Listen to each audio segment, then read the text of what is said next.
rally meetings, which we've been holding since 23rd of June last year. We're absolutely delighted to have so many very familiar faces from the campaign that we've all had, and also faces from, I know, other EU groups around London too. So we're really grateful for you attending today. The point of today and the point of all of our meetings is to infuse and motivate and to cajole and to discuss strategy for what we may be doing next. It's likely to be a long slog, but it's really important that we maintain our links and keep talking. I have to say the stars have aligned a little bit this evening. We had absolutely no idea. When we started planning tonight's event, we had no idea we would secure this beautiful venue. We have Richard Watts, who's the leader of the council, to thank for that.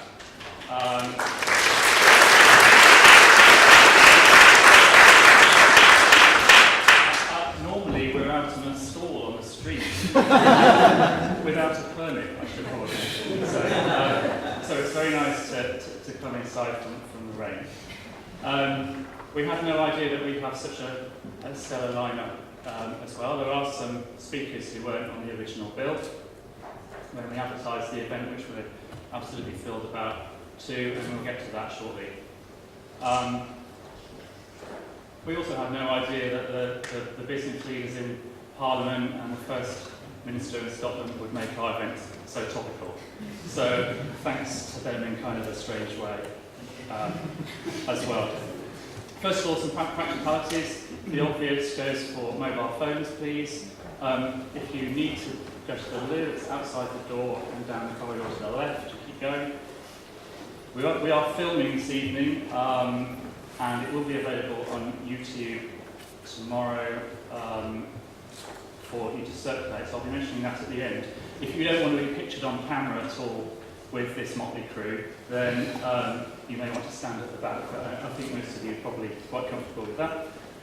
Please do tweet about our event dotted around. You'll see our feed and hashtags that you might use. We are in a battle of friendly rivalry with other EU groups in the social media states in terms of the power list, and we are competing with rivals. I think Greer and Europe here tonight as well. So thank you. It would be good to see the event get some profile up in social media. Thank you to our friends at the New Europeans. This is the second time that they've been with us at our events here. Complimentary copies for you, but also do go and speak to them about subscriptions. It's a great project that they've managed to sustain so far, and I think it's a great vehicle for our cause. So thank you to them. And then to running order. So we're going to have a number of talks from our speakers this evening. I'm going to ask you to keep any questions that you have until the very end, when we'll take questions for them all together. Actually, a correction to that. Gina must leave at around 8:30, so what I might do is do some questions with Gina immediately after she's spoken, and she's going to be speaking shortly. So we'll do questions with Gina Miller, and then we'll do questions for the other speakers at the very end. We hope to finish at 9 o'clock. I know it's quite warm. We have got the aircon on as much as it will work, but do bear with us. So I'd like to ask Richard if he would just say a few words. As I say, Richard has been a stalwart of Remain, spoken at our previous events, and we're very grateful for having him here and for him allowing us to have the room as well. Thank you.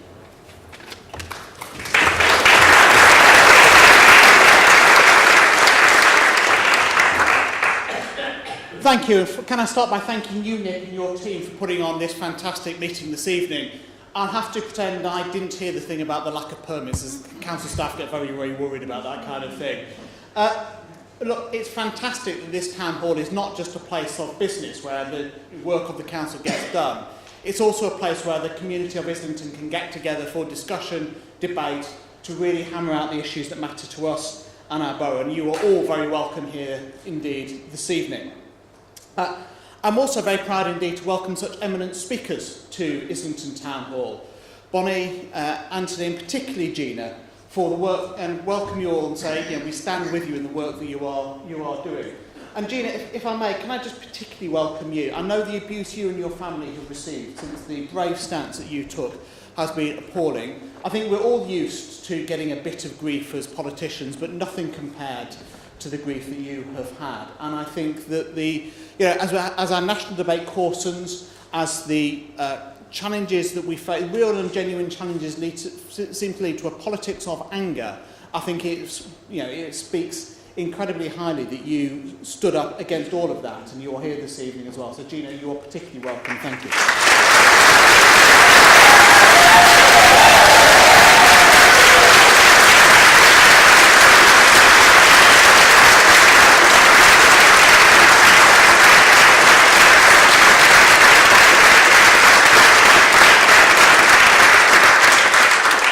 Like many of you, I campaigned really hard last year for a Remain vote. I knocked on doors, I walked the streets, I walked the landings on our estates, I talked to the voters. I was delighted that 75% of my fellow Islingtonians voted to Remain, but like many of you, I was devastated by the result nationally. Not just was it a practical blow to the economy of our country, I felt a bit less proud to be British. I felt a bit less British as a result of the vote that we did. This was not the country I love. The national results have profound consequences for our borough. We haven't actually left the EU yet, and maybe we won't. But the vote itself has already had dangerous consequences for this borough. First, we've had the explosion last summer of hate crime. And working together across the local community, we held the Love Islington Oppose Hate Crime rally on Highbury Fields last summer, which many of us councillors spoke at. But we had to do something to stand up to the explosion of hate crime we saw across our borough as a result of the EU referendum result. And I'm delighted that as a result of our community, our borough standing together, that rise in hate crime has now come under control. But we are seeing massive economic insecurity. I talk to people from housing to finance and many other sectors of our economy who are putting off inward investment decisions, who aren't building the homes our borough so desperately needs because of the uncertainty caused by Brexit. And we haven't even started our negotiations yet about leaving. And given the grave unfairnesses, the social disasters that are already before too many of our neighbours in this borough, anything that creates more economic uncertainty, more jobs lost, more housing not built is a disaster. And the PM is completely wrong to say that no deal is better than any kind of deal at all. No deal is a disaster for the people in this borough who need our help. But finally, and we have to understand there are also 17,000 adults in this borough alone who are EU citizens, who if I was one of them, I'd be feeling tonight pretty worried about my place in this community. I was struck, and I said this at the last Islington In Europe meeting, because I take my kids to the local primary school. I drop them off on the Friday after the result, having had about 2 hours sleep the night before. I have never seen such fear in the eyes of my neighbours as a result of that vote.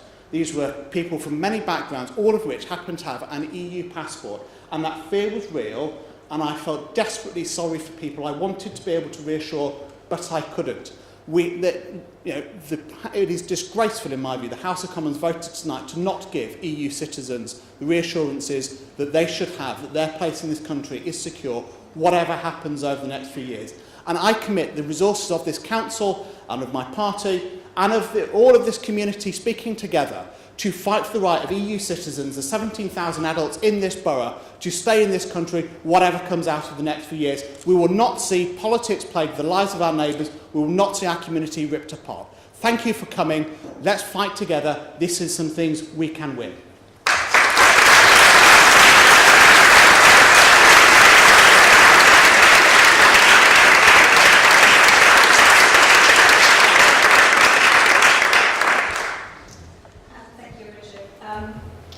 And a very good evening to all of you. For those who don't know me, my name is and like so many of you, I have been very active campaigning alongside alongside Islington In Europe throughout the referendum and also after the referendum. I moved to the UK more than 10 years ago from Germany. Having grown up in East Germany, I grew up quite differently under a very different political system compared to what we have now.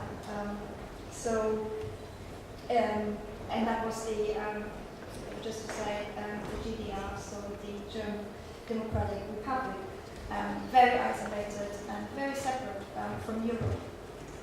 Having experienced a very different world in the early years of my life, the European Union to me has always been very inspirational. It always represented so much more. Not only democracy and peace, but also opportunity. And for me, I personally always saw the United Kingdom at the very heart of this project. The last 8 months, of course, have been very challenging for us, for most of us here in the room, for most of us in the UK, but also for people in other member states. But what I can say is there's hope, and what has been really inspiring is really my time with Islington In Europe. They've been very, very active campaigning and for staying in the EU and really for everything that the European Union stands for. But it is not just the campaign groups that have been really fighting for the UK's place in the EU. It's also a lot of inspirational and leading personalities, which really brings me to my next point. I'm very, very honoured to be introducing you today a very special guest.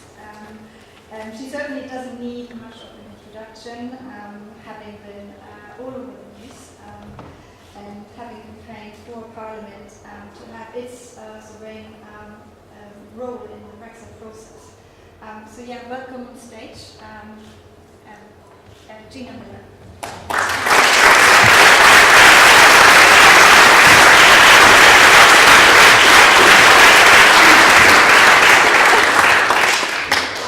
But before we start, just one more thing.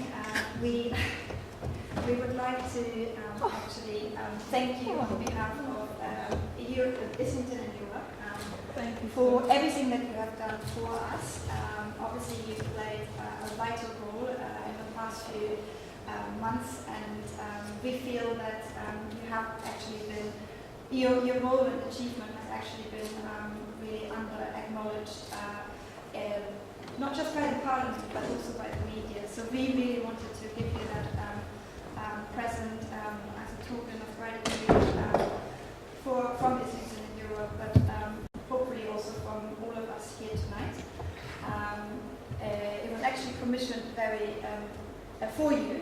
These are butterflies, paper butterflies. They are cut off all sorts of papers, including a passport from 1972. So that was, of course, when the UK joined the European Community.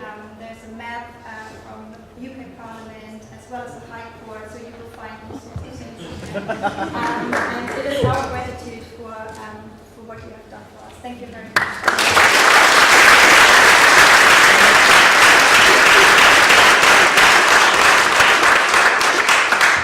Good evening, everyone, and thank you so much for inviting me. I have to say this is more thanks in one evening or in 10 minutes than I've got, so I am feeling rather emotional.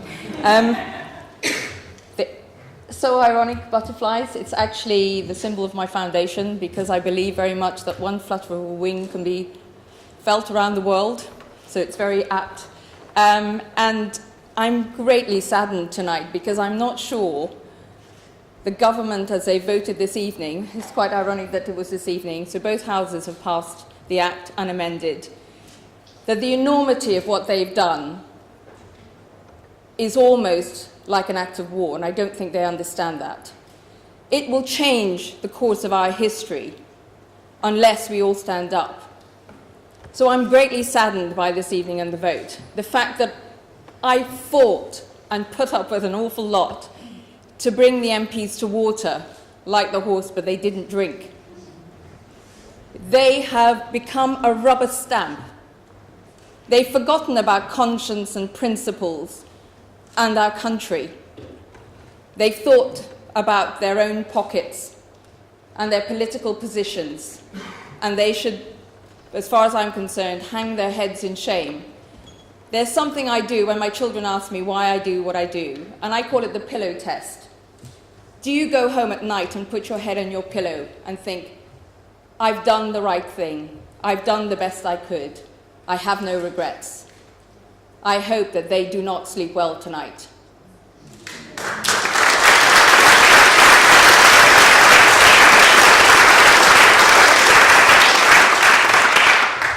But you must almost celebrate me standing here today, because one person, an individual, that's the country we live in. An individual can make a difference. We can all stand up and make a difference. And that's what I've shown. I am just me. And I had a question that nobody seemed to want to answer. So I set on a course of actions to ask the rule of law for that answer. They gave it, as I've said, some didn't hear it in the government. But we must not give up. This is only one battle. There's a whole war to win, and there are ways of doing it. There are so many things that are still hanging that have not been answered. So we must not, you must not, give up. Please do not let fear take hold, or apathy. Do you remember that good old English saying that bad things happen when good people do not speak up, or do? All good people need to stand up together now. All the different organisations, wherever you are, Greenwich, Islington, all need to come together and find a voice. It has to be a voice that has nothing, in my opinion, to do with politics or region.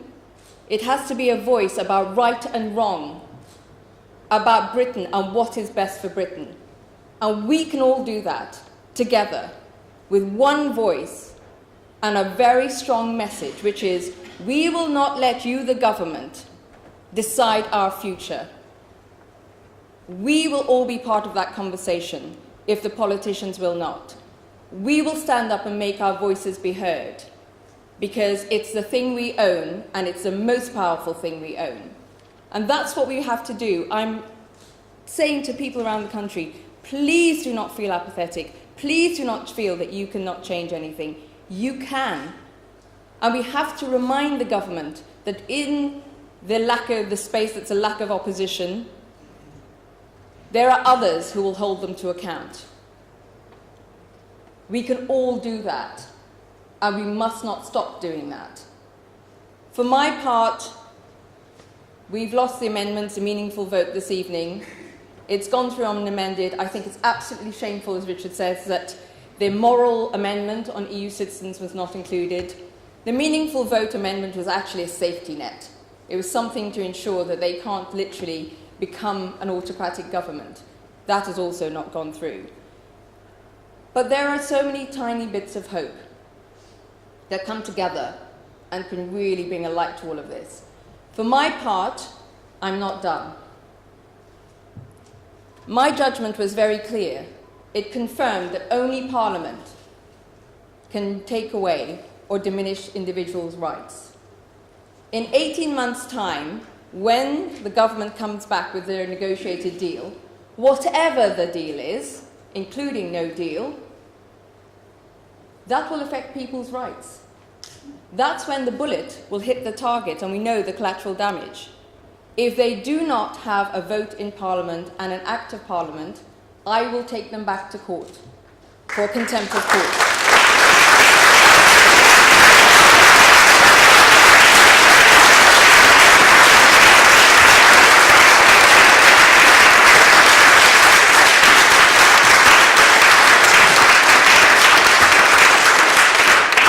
But 18 months is quite a long time. We might have Boris by then. But anyway, whatever, we have to carry on. 18 months is short time in some ways, long time in another way. We have to carry on the fight. I will carry on mine, and I hope you do yours.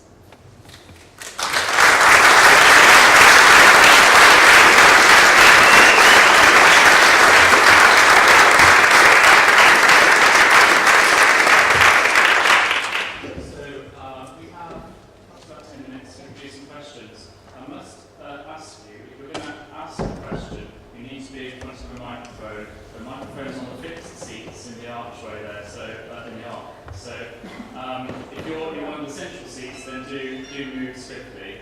And in order to operate a microphone, you press the button and let go when you speak. Has anybody got a question?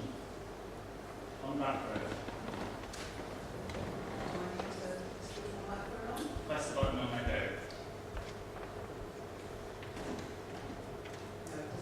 It's all right. I can project. So I will stand up. I absolutely 100% agree with what you say about speaking with one voice. And obviously it's great that people have travelled here from Greenwich today and all the rest of it. But actually, while there are loads of different groups of people, all sort of banging away doing their own little thing, of course that's good, but it also isn't, because it's got to be a united front. And I just wondered, when you said that, have you got any thoughts about how you sort of bang a load of heads together and make people be one proper sort of combined force? I am getting concerned about the number of different groups that are popping up, even in the last few weeks. And it does worry me because we get a division in the voices. I don't think it'll be as strong. I'm aware that throughout the campaign, the grassroots organisations were not supported when it came to collaterals and messaging. And one of the things I'd like to see is that there is a central hub with a strategy that actually supports and communicates to make sure that that message is then like a wave and goes out. So I am speaking to a few groups about this, but I think it's really important that that happens this time. It did not happen leading up to the vote. So there are plans to try and do that. I have to tell you some of the egos involved are not interested in this. Okay, and we need to go to Judith's.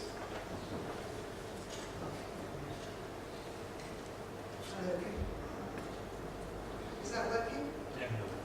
It is. People are not used to the working. Yes. Turn off the front I lights. hear you. What? Can you hear me? Yes. No shout. I don't feel forgive me I'm trying for... now. I think they only one would be on this fine. Thank you. My name is Anne Mayer and I'm a member of Islington in Europe, but I'm also the Vice Chair of Britain for Europe, which is a group bringing together local activist groups. And we're just beginning to really get our act together and have just elected a council and see ourselves as working. The organisation started to bring together groups of the umbrella for the local groups to meet together, to discuss and to work together in that way, and that has been going on. But the groups have been saying to us that they want a national voice, national leadership, and that is what we're going to be working on now and develop. So we hope other groups will join us and we can be. I can't believe we were going to manage just one organisation in this field, but I think we can have one organisation which brings together the voice of everybody who's working across the country very, very busily. There are people all over the country doing what we're doing in Islington, in Greenwich and other places in London. And we can make a really strong campaign. And my slogan is, we haven't left till we've left.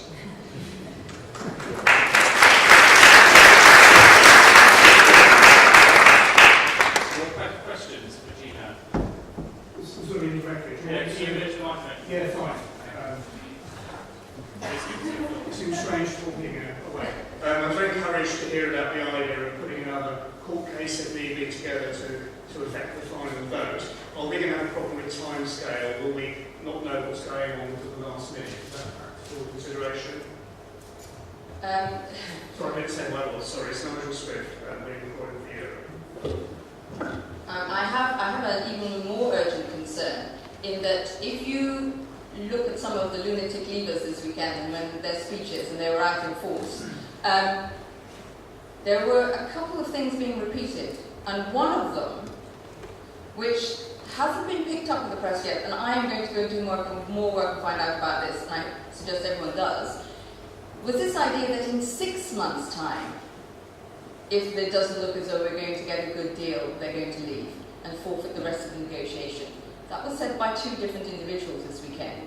That is incredibly alarming to me, because if the government's plan is, and I don't see why it would be any other plan, is to not give people the time to realise what's happening, or for things to change, or for debate to develop, then that might well be what they do. Because if they are so determined on a hard Brexit, I'm more worried about the shorter timescale than the 18 months or 2 years. So I think we have to really keep an eye on what they're doing, because it could be that they just, I'll give you another example on this. I was on an equivalent to Newsnight, a question time called Prime Time in Ireland, and I was on with John Redwood, who said,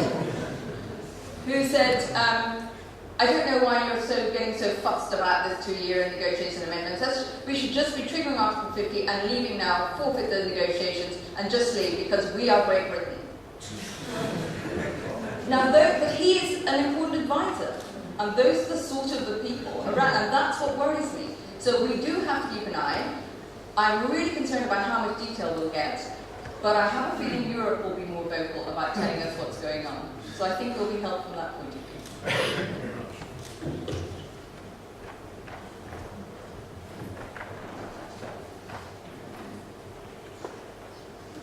Hi, I'm the business director for the Stop the Silence campaign, and I was interested in whether you felt that a joined-up communication strategy could help us effect opinion change in what we think are the soft leaders or the soft remainers.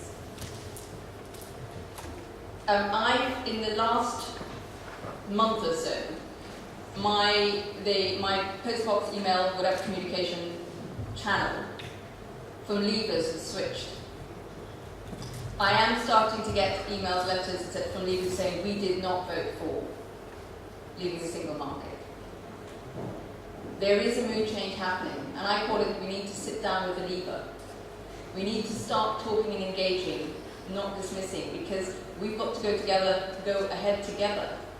And also those who didn't vote, especially the young people. We've got to get them more activated to be involved in this, because this is their future. But it's that one voice in the message we do. But there is, I've noticed it, I've never had it before. But their alarm bells are starting to go off. Can I say one thing that I've noticed, there are 2 things that we don't have. I don't know how we get them. One is we have no parliamentary base.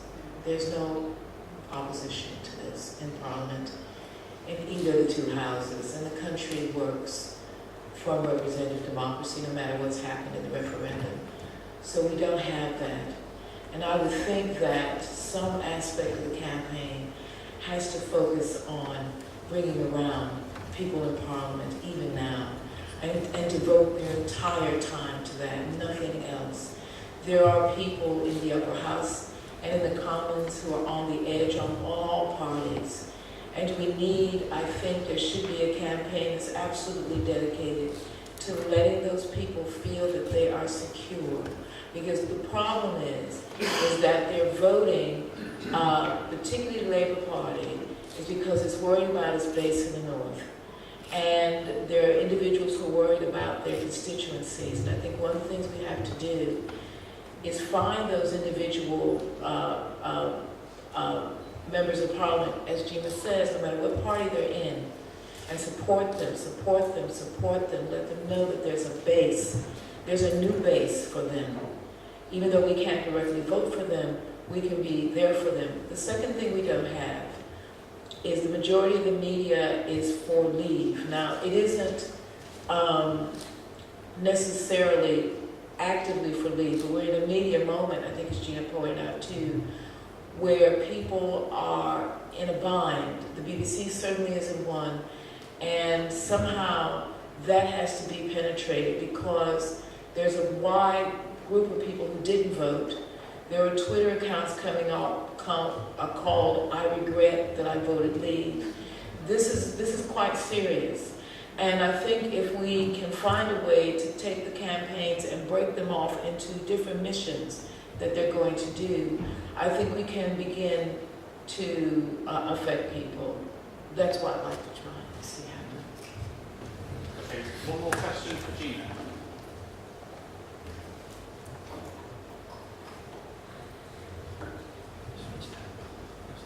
My name is A.C.Grayling from the Islington Tribune. I just wanted to ask you to clarify what you said about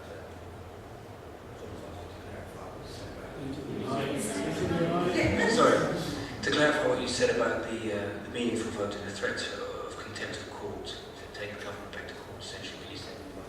Okay, so if On what legal basis? Yeah, so the judgment in my case, obviously, that only Parliament has to be involved. It has to be an act of Parliament. Oh, sorry, there has to be an act of Parliament, and there has to be parliamentary involvement to take away or diminish people's rights.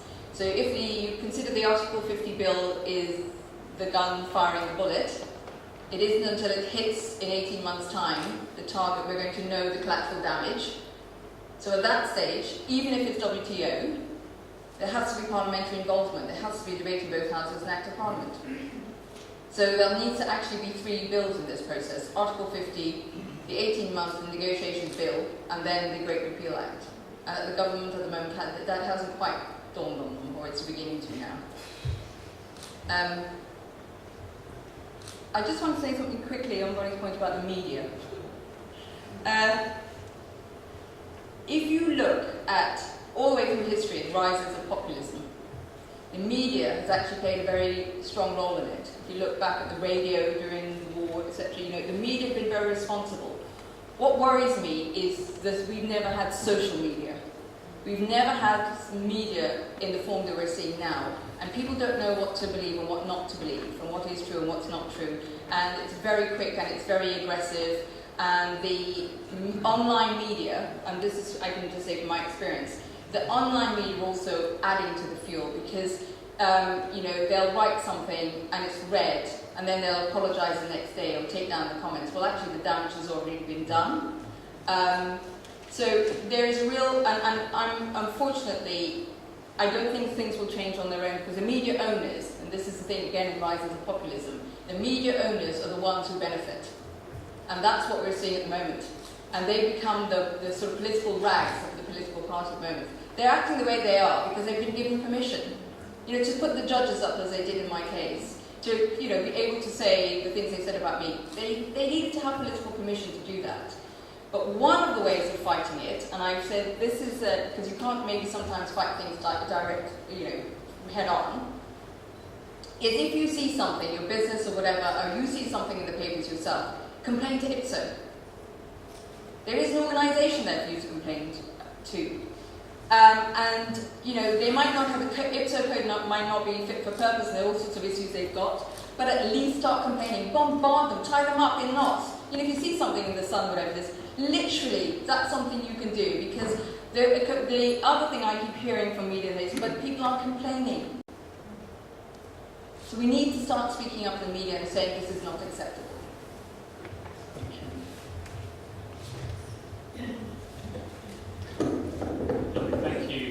Thank you, Gina, for that. I'd like to introduce next our next speaker, A.C.Grayling, who I think is on about number 7 or 8 of a number of really valuable talks around the UK to groups such as this. Anthony is the Master of New College of Humanities in London, and he has been one of the most articulate, I think, and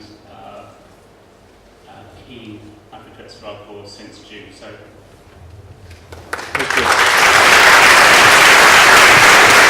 Thank you very much.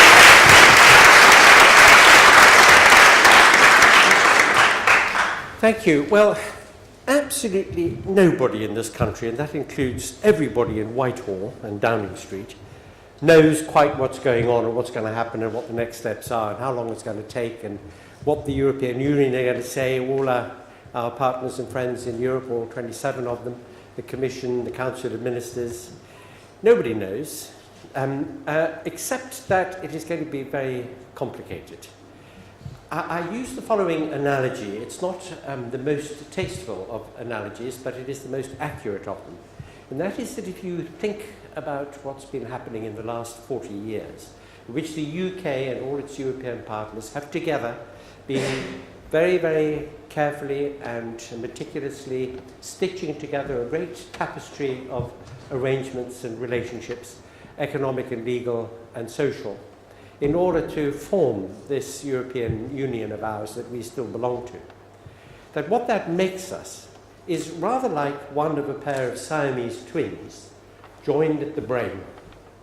There are over 20,000 laws, regulations, rules, requirements, which the European Union, of which we have been a member all these decades, have forged in order to provide protection to consumers, employment rights, protection of the environment, a more or less level playing field for the trading relations that go on in the EU. To separate ourselves from these things would take a very great deal of delicacy and time and thought. Now, it is precisely because of the enormous complexity of that process that some people have been floating the idea that we can just simply drop out. As Gina mentioned, the idea that we just say, we're off, we're taking our ball home, we're not going to play with you any longer, we're going to suck our thumbs in our own corner of the park. And that is actually impossible. There are too many legal constraints, there are too many relationships, there's too much that prevents that from happening, too many drag anchors on our being able just to walk away. And that gives me the following thought. Now, there are lots of different views about what the next 18 months or 2 years or 5 or 10 years are going to take. One way of thinking about this is as follows, that because of the complexities, because of the fact that there are 27 other states in the European Union who are not just going to let us walk away, who are not going to let us not pay our dues, who are not going to let us not pay back the last 10 years of money that the EU has put into infrastructure projects and other projects in the UK, that it's not going to be so easy just to walk away. That this process might take very, very much longer than 18 months or 2 years or even 5 years. And if that is the case, then there is everything to play for. There has to be a general election in 2020. That's 3 years away. Harold Wilson reminded us that a week is a long time in politics. So there is absolutely everything to play for.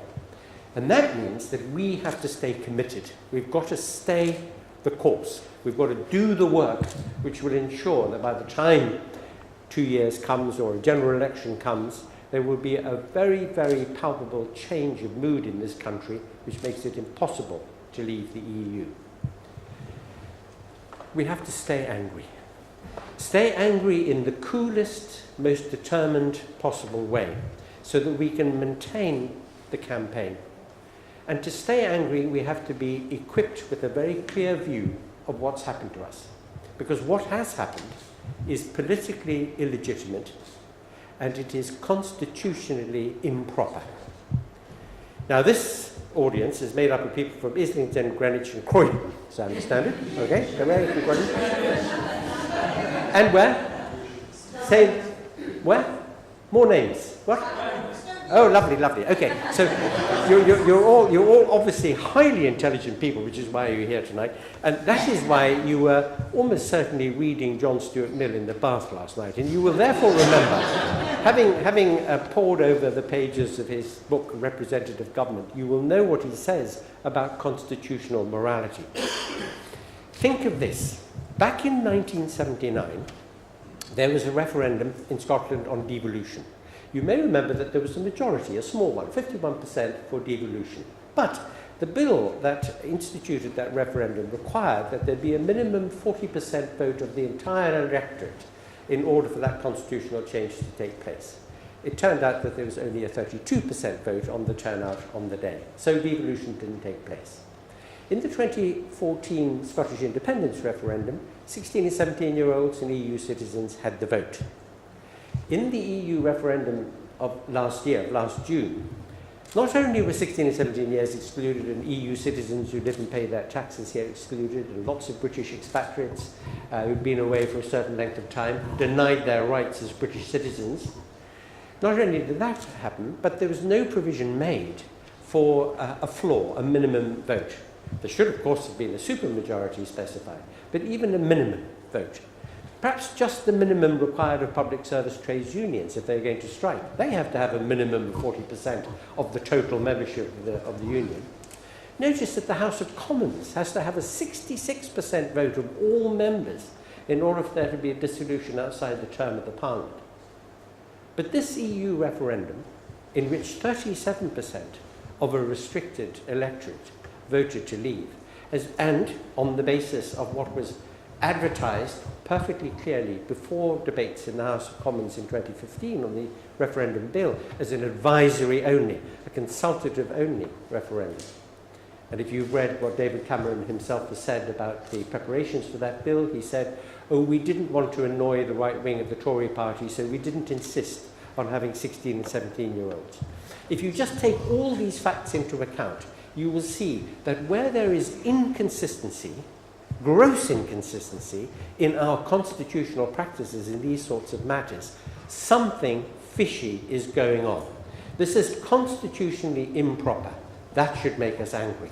It is politically illegitimate because on the moment that David Cameron resigned and a new cabinet came into office, the referendum result was treated as absolutely binding and mandating, and it tried to rush us out of the EU in a tremendous hurry. No further discussion in Parliament. It took Gina to get the government dragged before the courts in this country to be reminded of their duty. And when they were reminded of their duty, what did they do? They produced a tiny little bill, a contemptuous piece of legislation, scarcely more than a page, and they whipped their own MPs into the lobbies, both parties, can you believe it, Conservative and Labour, whipping their members into the lobbies to vote in favour of the article. I just want to remind you of another point as well. It might be just arguable that you can whip your own MPs into a lobby to vote for something, for some legislation, if it was a manifesto commitment on the part of your party. But how can you possibly claim a legitimacy for whipping MPs into something which has nothing to do with the manifesto promise? And even worse, which is in breach of a manifesto promise, because after all, the Conservative Party in its manifesto said they would fight to keep us in the single market. They also said they would campaign to keep us in the EU. So what you are witnessing is something which should make you very angry. Our political culture and what's happening in the country at the moment is one after another piece of illegitimacy. And this referendum has no legitimacy. And therefore, we have every reason to fight it and to keep that fight up. So don't stop being angry about it. Be coldly angry and determined. Have the facts about why the country is being stolen by a cabal, by a group. It's almost like a coup. I regret having to use that word because conspiracy theories are, lose one the argument as soon as you start talking in those kinds of terms. But I must say it tremendously feels like it. And that is something that should keep us really, really determined. Now, the next question is, how do we do this? What do we do? Well, firstly, let us hope that we have time. Let us hope that this is going to take very much longer than a couple of years. Let us hope it takes us right up to the next election and beyond. I was speaking to a meeting like this in Stratford last week, Stratford-on-Avon, and there was a gentleman in the audience who stood up, said he had been a member of the European Civil Service all his professional life and had been involved in trade negotiations with countries outside the EU and with new EU entrants. He said the thought that it might take 2 years to negotiate a deal with the EU so that we could keep trading with it, absolute pie in the sky, that it would take anything between 6 and 10 years at a minimum. So let us hope that those who say this is going to take time are right, because that gives us an opportunity to change minds and to get a completely different mood at work in the country. Bonnie has made the very good point that we have to persuade people in Parliament. Parliament has behaved with utter pusillanimity. You try saying that after you've been in the pub and utter spinelessness.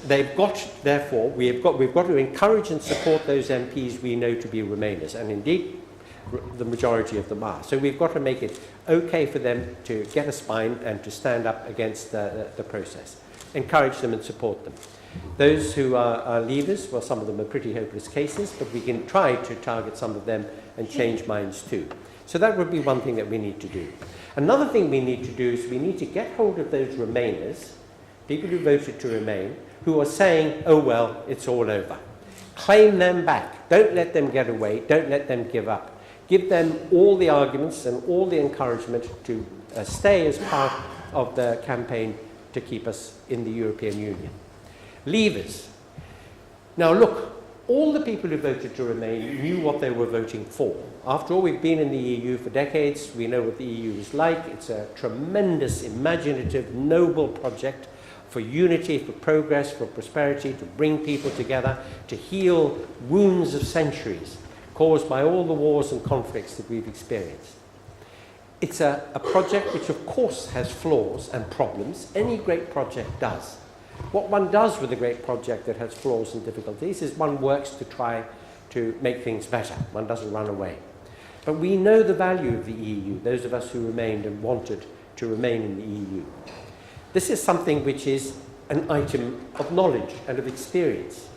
But all the different groups that together voted leave don't really have a theory. It's not a cognitive position. It's not a conceptual or idea-based position. It's an attitude. It was a lot of emotions, of feelings about immigration, feelings about reclaiming sovereignty.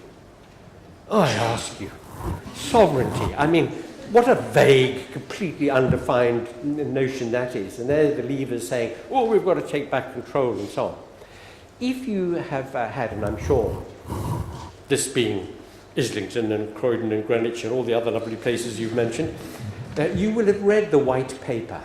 Now, you know what a white paper is, don't you? A white paper is a very rich, full document which explores all the details and the difficulties and the alternatives and the cost and benefit well in advance of debate in Parliament so that we can all know what's at stake. Well, this white paper, you remember, in association with the Article 50 bill, was published the morning of 7 minutes past 4 in the morning after the debate in the House of Commons 2 weeks ago. Absolutely shocking. I mean, that is a dereliction of duty. And we know that it was 7 minutes past 4 because in this electronic age, when things are sent out into cyberspace, they have the time signature on them. So we know that some poor idiot was up trying to turn Mrs. May's speeches into a white paper.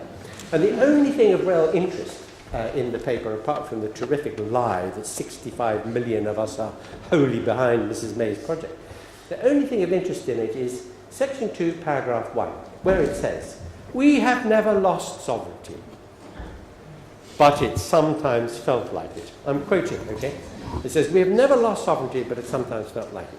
That should make you pretty angry too, because I mean the cheapness of thought that is going into this is really astonishing. So we've learned that we cannot stop immigration because we shouldn't, because immigrants make a great contribution to our country. They are net contributors to our GDP. 26% of the NHS staff are from outside the UK, including top consultants and surgeons. We need our immigrants. We need people to come and make the wonderful contribution that they do to our country. So immigration is not going to stop. We never lost sovereignty. What were the other arguments that Leave used? You tell me. I'd really love to know. So, what? What? Oh, straight bananas, yes. Well, actually, I have been accumulating some anecdotes. Why did Granny vote Leave? The answer is, my Granny voted Leave because she wanted the old light bulbs back. The best one that I heard was, my Granny voted Leave because she says there's too much football on television. Well, this is about going. So there were lots and lots of different attitudes and emotions out there why people voted Leave. Premised largely, I suppose, on ignorance, anxiety, whatever the motivations might have been. So, in trying to persuade Leavers to change their view and to come aboard, not just those Leavers who have realised the mistakes, who've seen that although we're still part of the EU, Brexit hasn't happened yet, even Article 50 hasn't been triggered yet, it will be very soon, next few days or weeks. Even at this early stage, the impact on the country is terrific. The damage to the economy and the effects that it's having, already changing some minds. But in persuading other leavers to change their minds and to come aboard with the great project to keep us in the EU, you have to remember what I've just said. It's not a set of reasons, it's not a set of ideas or concepts, it's attitudes that you're dealing with. And it has been very well said, it is extremely hard to reason people out of a view that they weren't reasoned into. So you have to identify that emotional nub, the emotion that motivated them to want to leave, and somehow address that and speak to that and get them on side. So get the weakening Remainers to remain strongly, address the emotional motivations that leavers had to try to win them round, support the Remainer MPs and try to get them something of a backbone, but keep on lobbying, keep on arguing, keep on writing, not just your own MPs. We've got a couple of Leaver MPs in this constituency, but all MPs. But by the way, if they write back to you and say, I only deal with constituents, say, I'm sorry, if you look at the Code of Conduct for MPs, you will see that in matters of national interest, you can be approached by anybody anywhere in the country. So keep on lobbying MPs. Now, you will be told by MPs that if they get a letter from letters from the same person repeatedly, over and over again, they just tell their staff to bin the letters. Take no notice of them, just bin them. I say, keep those bins overflowing from now and until forever, until we are securely in the EU.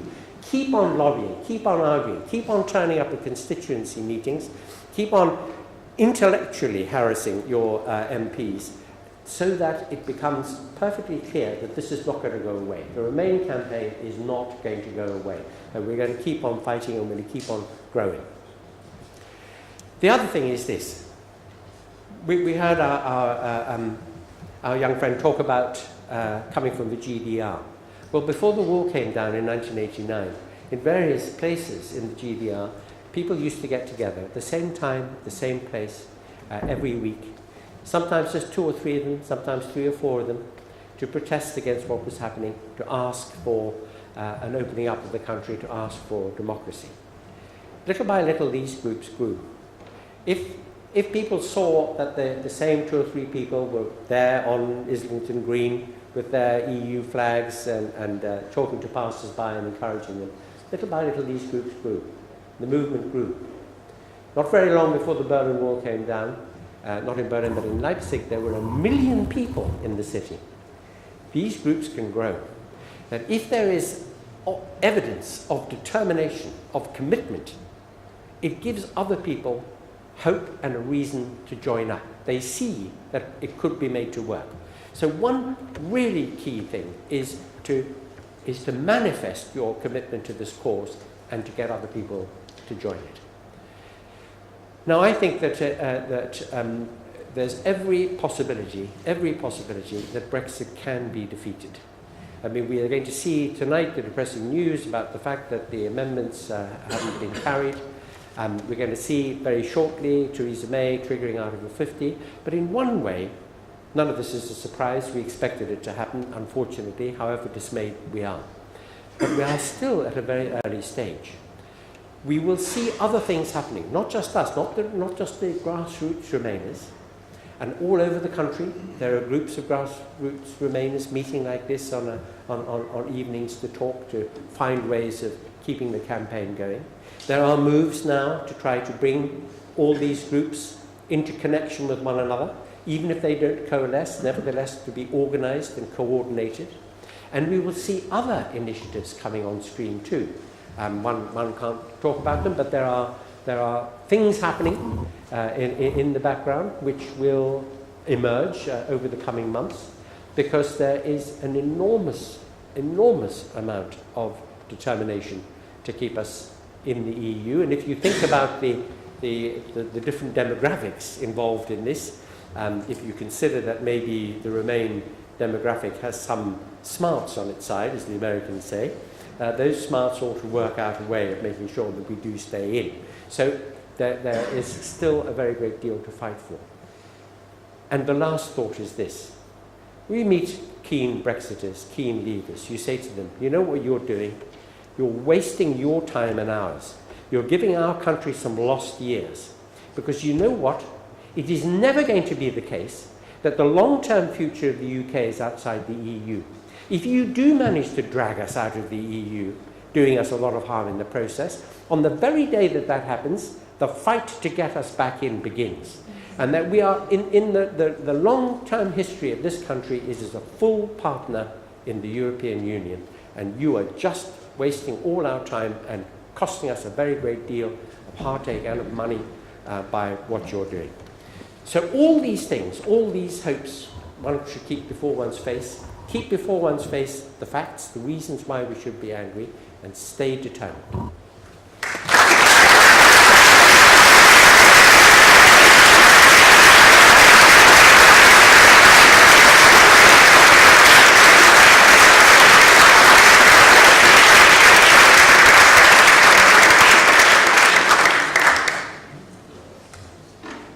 Thank you, Anthony. Our next speaker, our final speaker, last but not least, Bonnie Greer, the playwright, critic, and again, stalwart of our cause, and we're absolutely delighted for her to be here tonight.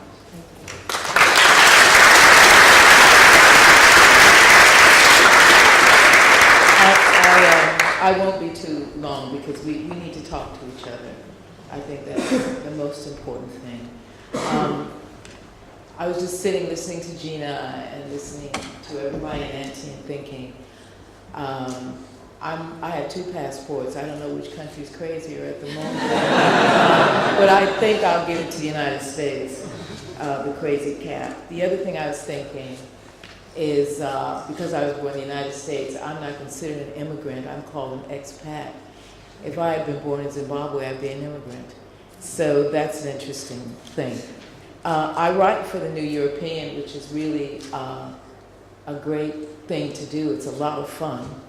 And I like being able to sort of be, tweak the beast. So this is one of the things I'm going to write. This is what I'm going to write about this week, and something I haven't seen us talk about a lot.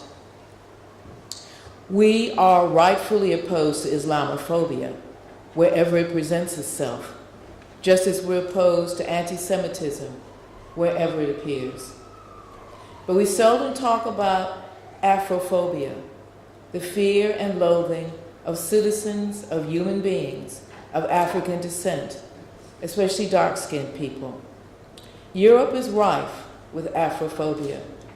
From Oprah Winfrey being refused in Switzerland from seeing a handbag she wanted to look at, to the abuse that African descent elected officials suffer throughout Europe.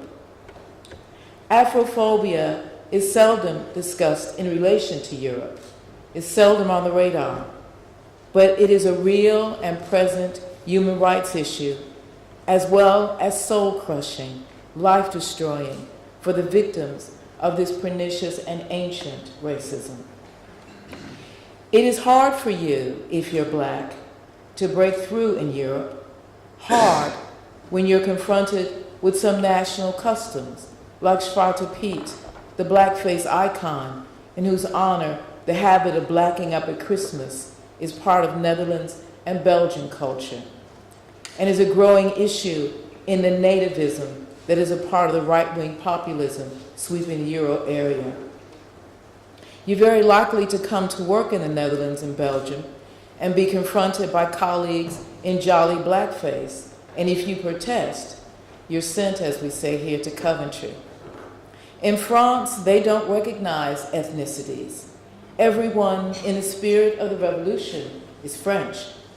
So stats on workplace racism, how often black people have to deal with the police, are just becoming part of French culture.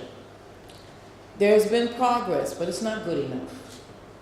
The Black Madonna, the great icon of reverence, and in almost every European nation, our Black Madonna is in Walsingham, and she's revered by Catholics and Anglicans. You should go see her. She looks like Gina. Seriously, it's not reflected in the everyday life of the majority population. And if there's any unifying symbol in Europe, it is the Black Madonna. I made a program for Radio 4 on Poland's Black Madonna Częstochowa, the great black-skinned icon of Poland. I tried to talk to the pilgrims who had come to see her about her blackness, but they couldn't see it. So therefore, they could not extend their consciousness of her and her color to the people of African descent, who were also fellow Christians. So I want to tell you a tiny story. I was in a shop in the West End recently. I was getting some cosmetics. And I started talking to one of the salespersons, a young lady, because I heard her French accent. I asked her in my very, very bad French if she was French, and she replied that she was from Paris, but that she had come to London to be free. In London, in England, in Great Britain, she'd get a job. She could, she said, get an interview. She could have a chance. To her, and many of her fellow French citizens, the UK gave them an opportunity, allowed them to see who they were, allowed them to be skilled up, allowed them to get ahead, allowed them to have another picture of themselves. I know, she said, that England, that Britain is not perfect for black people. It is not perfect. And I love France, but I am young and I want to be free and I'm accepted here and I love it. I know for a fact that when Leave won, a friend of mine who has a friend who works at the institutions, the EU institutions in Brussels, said that many of the women there cried when they heard the result. Why? Because all of the awareness about workplace diversity and equality came from the Brits, especially British women who worked in the institutions. It was you, the British, who drove equality, the British who drive diversity. Because, as one of them told me, in Britain they learn this at school. As one Belgian EU person told me, it is the way in Britain. The way in Britain.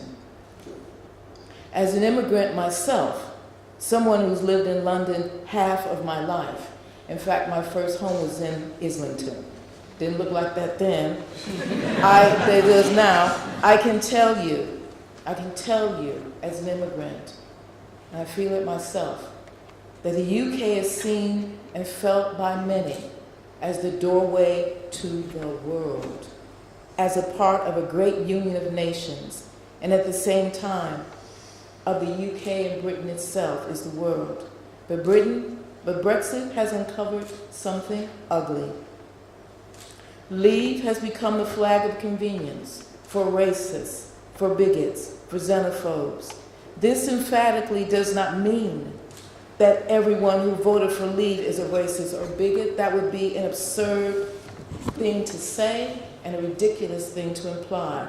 But I ask the question of everyone who supports Brexit, everyone who voted Leave, and my question is this: why do racists, bigots, xenophobes, haters, why do they find a cause in your cause?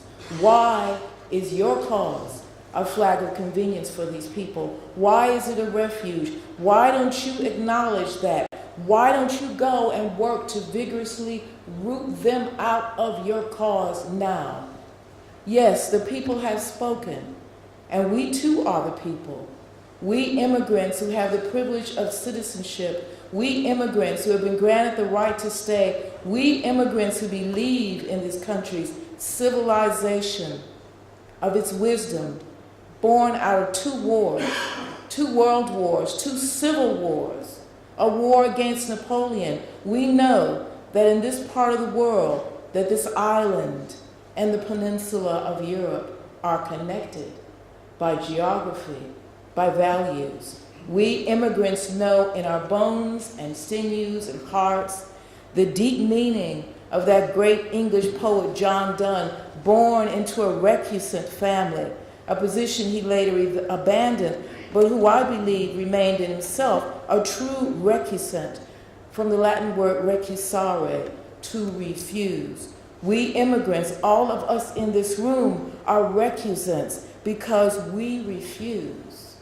We refuse to abandon the high ideal of Europe. We refuse to stop trying to make this high ideal real and available to everyone. We refuse to roll up the drawbridge against our closest neighbor.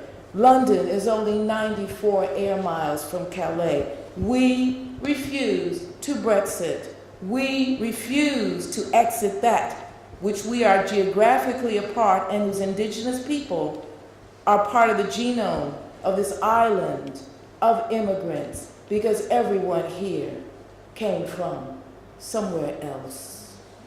We refuse because we know, as John Donne wrote, that no man is an island entire of himself. Every man is a piece of the continent, a part of the main. If a clod be washed away by the sea, Europe is the less, as well as if a promontory were, as well as any manner of thy friends or of thine own were. We refuse. It's as simple as that. Thank you.